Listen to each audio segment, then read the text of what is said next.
High বন্ধুরা, তোমরা সবাই কেমন আছো? আমি নতুন একটা মিনি ব্লগ নিয়ে চলে এসেছি। তো আমি সায়নদীপ আর বাবান একটা জায়গায় যাচ্ছি শিয়ালদাতে। তোমরা কি বুঝতে পেরেছো কোথায় যাচ্ছি?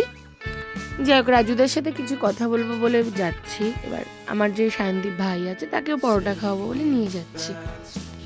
তো এই ভিডিওটার অন্য কোনো ভিডিও মানে কি কি কথা হয়েছে না দেখতে হলে পেজটাকে ফলো করো অ্যান্ড দেখতে থাকো। রাজুদা কি বললো শোনো। একটা টাটা করবে হাত দেখে। টাটা দিদিভাই, খুব ভালো লাগলো। আবার আসতে হবে যে কোনো সপ্তাহে। এরকম ভালোবাসা দাও যাতে যেন লোকের মধ্যে আরো ভালোভাবে আমি ছড়িয়ে পড়তে পারি।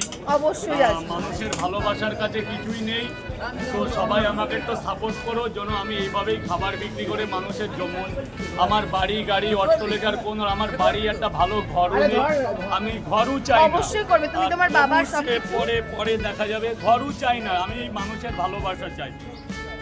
সবার সামনে বলেছি তাও চাই না, কিন্তু আমি এই ভালোবাসা নিয়ে যেন মানুষের মনটা জয় করতে পারি। অবশ্যই কোনো দম্ভ অহংকার যেন ভগবান তোমার মধ্যে না দেয়, আমার মধ্যে না দেয়, যেন মানব জাতি হয়ে মানুষকে ভালোবাসতে পারি, যেটা আমি আমার পরিবারের কাছে শিখে এসেছি।